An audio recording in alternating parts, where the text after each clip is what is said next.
कैसे हुई कुंती की मृत्यु, जानिए 12 रहस्य चौंकाने वाले। कुंती एक अद्भुत महिला थी। पति की मृत्यु के बाद कैसे उन्होंने अपने पुत्र को हस्तिनापुर में दाखिल करवाकर गुरु द्रोणाचार्य से शिक्षा दिलवाई और अंत में उन्हें राज्य का अधिकार दिलवाने के लिए प्रेरित किया, यह सब जानना अद्भुत है। एक स्त्री की संघर्ष कहानी में द्रौपदी का नाम तो लिया जाता है, लेकिन कुंती की कम ही चर्चा होती है। आओ जानते हैं कुंती के बारे में 12 रहस्य जिन्हें आप शायद ही जानते होंगे। नंबर 1, नहीं मिला माता पिता का प्यार। जदुवंशी राजा सुरसेन की पृथा नामक कन्या और वसुदेव नामक एक पुत्र था। पृथा नामक कन्या को राजा सुरसेन ने अपनी बुआ के संतानहीन लड़के कुंती भोज को गोद दे दिया। कुंती भोज ने इस कन्या का नाम कुंती रखा। इस तरह पृथा अर्थात कुंती अपने असली माता पिता से दूर रही। जैसे दशरथ ने अपनी पुत्री शांता को अंग देश के राजा रमपत को गोद दे दिया था। नंबर 2, श्री कृष्ण की बुआ थी कुंती। वसुदेव का विवाह कंस की बहन देवकी से हुआ। देवकी से श्री कृष्ण का जन्म हुआ। इस तरह कुंती श्री कृष्ण के पिता वसुदेव की बहन और भगवान कृष्ण की बुआ थी। यही कारण भी था कि भगवान श्री कृष्ण ने कुंती का हर कदम पर साथ दिया था। श्री कृष्ण और कुंती में एक दूसरा रिश्ता भी था। श्री कृष्ण और अर्जुन आपस में भाई थे, लेकिन जब अर्जुन ने श्री कृष्ण की बहन सुभद्रा से विवाह किया तो वे आपस में जीजा साले भी बन गए। नंबर 3, दुर्वासा ऋषि ने दिया देव आह्वान मंत्र। कुंती अपने महल में आए महात्माओं की सेवा करती थी। एक बार वहां ऋषि दुर्वासा भी पधारे। कुंती की सेवा से प्रसन्न होकर दुर्वासा ने कहा, पुत्री मैं तुम्हारी सेवा से अत्यंत प्रसन्न हुआ हूँ, अतः तुझे एक ऐसा मंत्र देता हूँ जिसके प्रयोग से तू जिस देवता का स्मरण करेगी वह तत्काल तेरी समक्ष प्रकट होकर तेरी मनोकामना पूर्ण करेगा। इस तरह कुंती को एक अद्भुत मंत्र मिल गया। नंबर 4, हस्तिनापुर के राजा पांडु से हुआ विवाह। कुंती जब विवाह योग्य हुई तो उसका स्वयंवर किया गया। स्वयंवर सभा में कई राजा और राजकुमारों ने भाग लिया, जिसमें हस्तिनापुर के राजा पांडु भी थे। कुंती ने पांडु को जयमाला पहनाकर पति रूप से स्वीकार कर लिया। कुंती का वैवाहिक जीवन सुखमय नहीं रहा। एक बार आखेट के दौरान पांडु हिरण समझकर मैथुन व्रत एक किंदम ऋषि को मार देते हैं। वे ऋषि मरते वक्त पांडु को शाप देते हैं कि तुम भी मेरे तरह मरोगे जब तुम मैथुन व्रत रहोगे। इस शाप के चलते पांडु अपनी पत्नियों के साथ जंगल में चले जाते हैं। पांडु को 2 पत्नियां कुंती और माद्री थी। नंबर 5, जंगल में पुत्रों का जन्म। जंगल में वे सन्यासियों का जीवन जीने लगते हैं, लेकिन पांडु इस बात से दुखी रहते हैं कि उनकी कोई संतान नहीं है और वे कुंती को समझाने का प्रयत्न करते हैं कि उसे किसी ऋषि के साथ समागम करके संतान उत्पन्न करनी चाहिए। कुंती इसे इनकार करके वो अपने वरदान के बारे में बताती है। तब पांडु की अनुमति से कुंती धर्मराज का आह्वान करती है। इससे उन्हें युधिष्ठिर का जन्म होता है। फिर क्रम से वो इंद्र से अर्जुन और पवन देव से भीम को प्राप्त करती है। अंतों में कुंती माद्री को भी वह मंत्र सिखा देती है जिसे दुर्वासा ने दिया था। तब माद्री 2 अश्विन कुमार का आह्वान करती है, जिससे उन्हें नकुल और सहदेव नाम पुत्र की प्राप्ति होती है। नंबर 6, पति और सौत की मृत्यु से अकेली रह गई कुंती। एक दिन राजा पांडु माद्री के साथ वन में सरिता के तट पर भ्रमण कर रहे थे। वातावरण अत्यंत रमणीक था और शीतल मंद सुगंधित वायु चल रही थी। इससे पांडु का मन चंचल हो उठा और वे मैथुन में प्रवृत्त हुए ही थे कि शापवश उनकी मृत्यु हो गई। कहते हैं कि माद्री उनके साथ सती हो जाती है। अब कुंती के समक्ष 5 पुत्र के पालन पोषण का संकट खड़ा हो जाता है। बस यही से कुंती के जीवन का नया संघर्ष प्रारंभ होता है। नंबर 7, हस्तिनापुर में अपने पुत्र के हक की लड़ाई। अपने पति की मृत्यु के बाद कुंती ने मायके की सुरक्षित जगह पर जाने के बजाय ससुराल की असुरक्षित जगह को चुना। 5 पुत्र के भविष्य और पालन पोषण के निमित्त उसने हस्तिनापुर में रुक गया। जो कि उसके जीवन का एक बहुत ही कठिन निर्णय और समय था। कुंती ने वहां पहुंचकर अपने पति पांडु के सभी हितैषियों से संपर्क कर उनका समर्थन जुटाया। सभी के सहयोग से कुंती आखिरकार राजमहल में अपनी जगह बनाने में कामयाब हो गई। कुंती और समर्थकों के कहने पर धृतराष्ट्र और गांधारी को पांडवों को पांडु का पुत्र मानना पड़ा। राजमहल में कुंती का सामना गांधारी, शकुनी और दुर्योधन से हुआ, जिन्होंने उसके समक्ष कई चुनौतियां खड़ी की। कुंती वसुदेव जी की बहन और भगवान श्री कृष्ण की बुआ थी, तो गांधारी गांधार नरेश की पुत्री और राजा धृतराष्ट्र की पत्नी थी।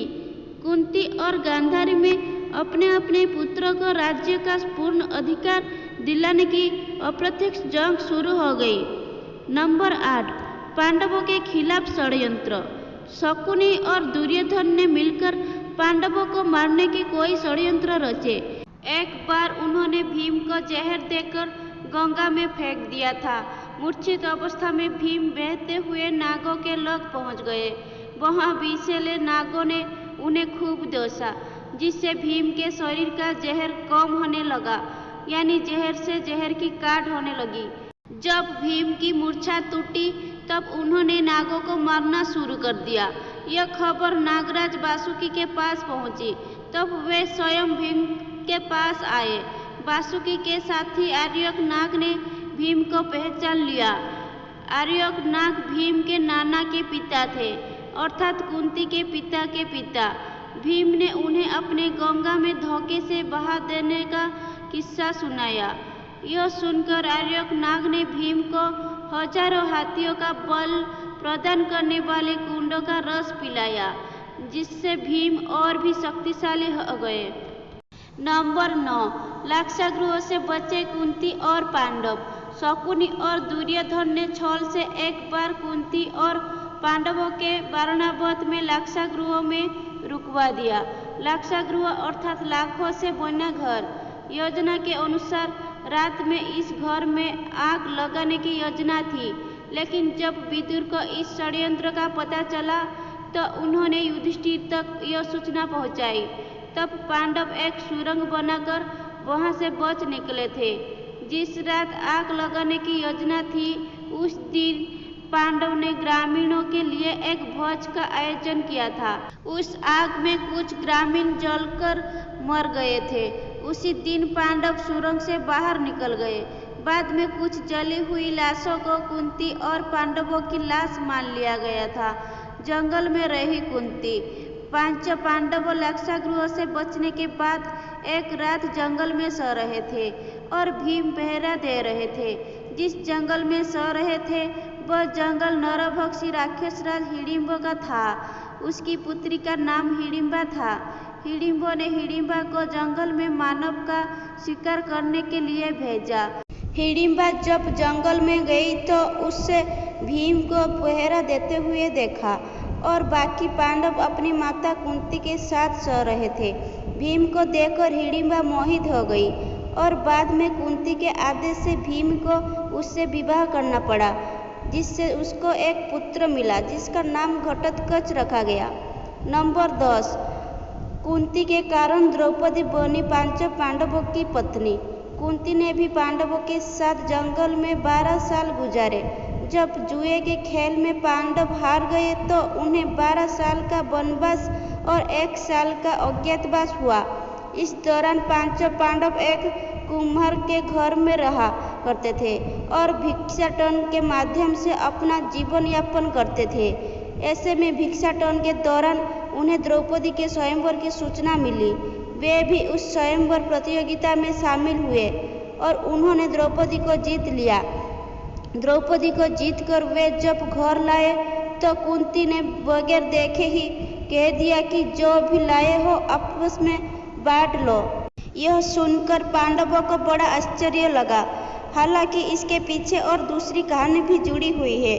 नंबर 11, कुंती ने लिया जब कर्ण से वचन। श्री कृष्ण ने युद्ध के ऐन वक्त पर कर्ण को यह राज बता दिया था कि कुंती तुम्हारी असली माँ है। एक बार कुंती कर्ण के पास गई और उससे पांडवों की ओर से लड़ने का आग्रह करने लगी। कुंती के लाख समझाने पर भी कर्ण नहीं माने और कहा कि जिनके साथ मैंने अब तक का अपना सारा जीवन बिताया उसके साथ मैं विश्वासघात नहीं कर सकता। तब कुंती ने कहा कि क्या तुम अपने भाइयों को मारोगे? इस पर कर्ण ने बड़ी ही दुविधा की स्थिति में वचन दिया, माते तुम जानती हो कि कर्ण के यहाँ याचक बनकर आया कोई भी खाली हाथ नहीं जाता, अतः मैं तुम्हें वचन देता हूँ कि अर्जुन को छोड़कर मैं अपने अन्य भाइयों पर शस्त्र नहीं उठाऊंगा। कुंती के द्वारा यह वचन लेने के कारण ही युधिष्ठिर कई बार कर्ण से बच गई। ऐसे भी कई मौके आए जबकि कर्ण युधिष्ठिर, भीम, नकुल और सहदेव को मार देता, लेकिन वो ऐसा नहीं कर पाया। नंबर 12, कुंती की मृत्यु।